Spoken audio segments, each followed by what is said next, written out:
King by Revan. Gentle reader, you will not understand a word of what follows unless you have read and committed to memory the first 3 volumes in this series, Beggar, Thief, and Warrior, which leads up to this, the conclusion. I encourage you to seek them out at your favorite bookseller. We last left Eslaf Errol fleeing for his life, which was a common enough occurrence for him.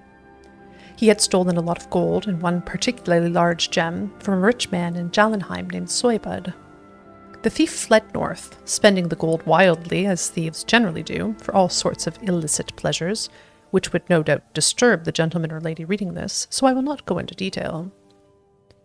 The one thing he held on to was the gem. He didn't keep it because of any particular attachment, but because he did not know anyone rich enough to buy it from him.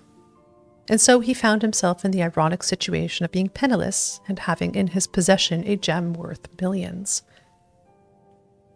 "Will you give me a room, some bread, and a flagon of beer in exchange for this?" he asked a tavern keep in the little village of Cravenswold, which was so far north it was half situated on the Sea of Ghosts.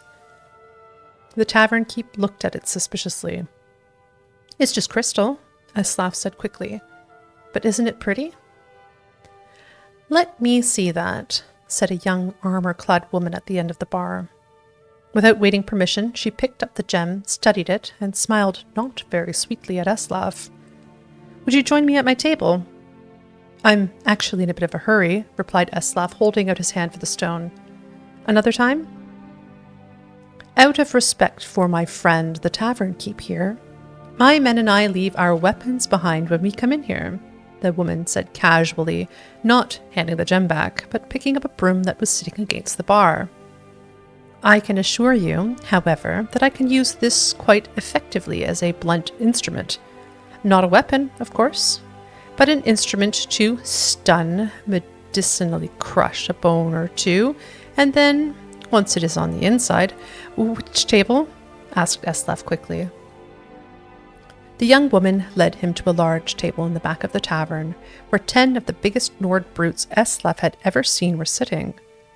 They looked at him with polite disinterest, as if he were a strange insect worth briefly studying before crushing. "My name is Lacey Fitra," she said, and Eslaf blinked.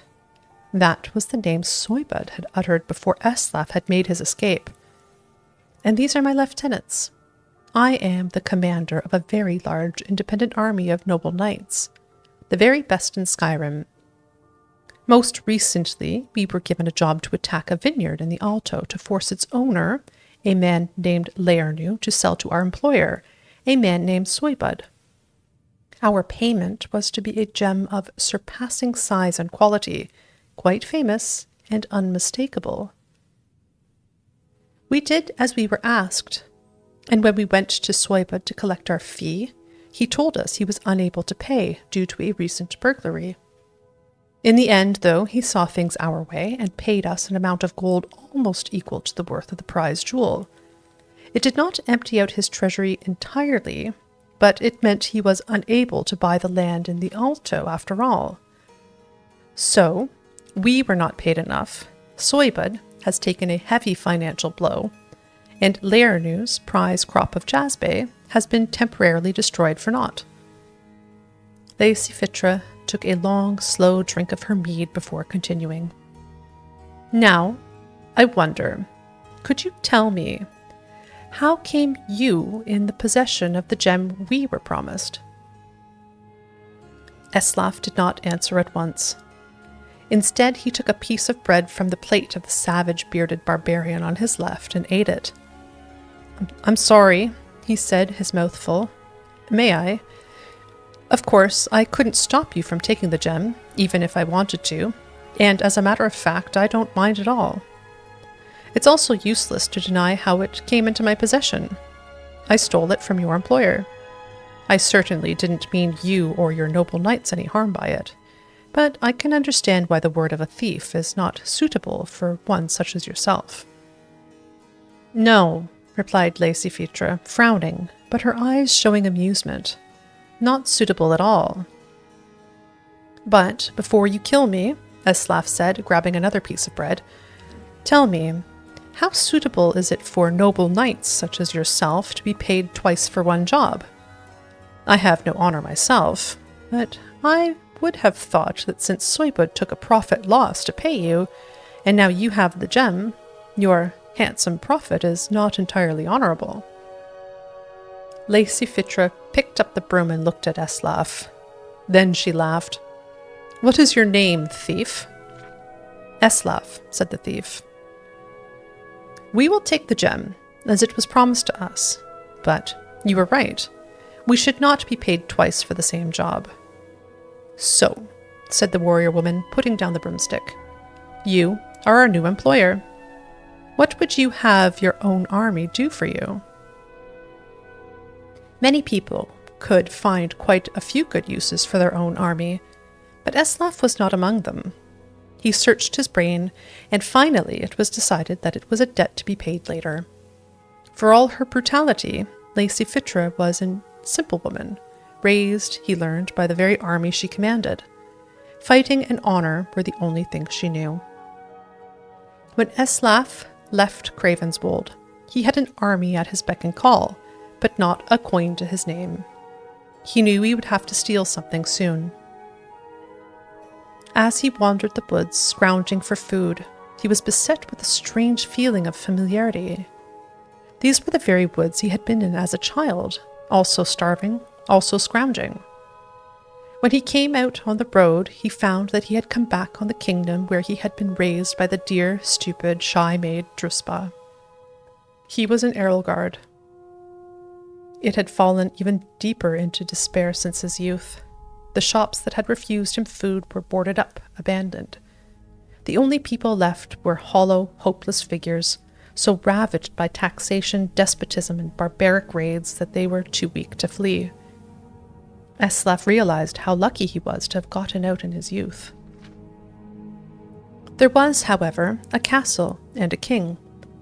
Eslaf immediately made plans to raid the treasury.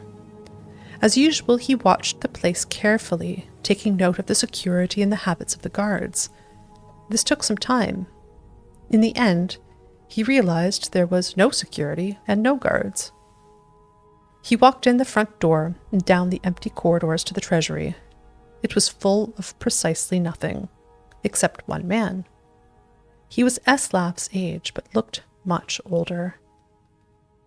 "There's nothing to steal," he said. "Would that there was." King Inop, though prematurely aged, had the same white blonde hair and blue eyes like broken glass that Eslaf had. In fact, he resembled Soybud and Lacey Fitra as well. And though Eslaf had never met the ruined landlord of the Alto, Lernu, he looked him too. Not surprisingly, since they were quintuplets. "So, you have nothing?" asked Eslaf gently. "Nothing except my poor kingdom, curse it," the king grumbled. "Before I came to the throne, it was powerful and rich, but I inherited none of that, only the title.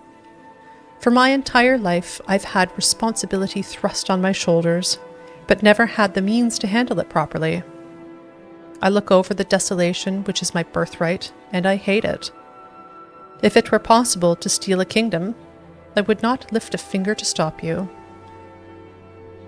It was, it turned out, quite possible to steal a kingdom. Eslaf became known as Inop, a deception easily done given their physical similarities.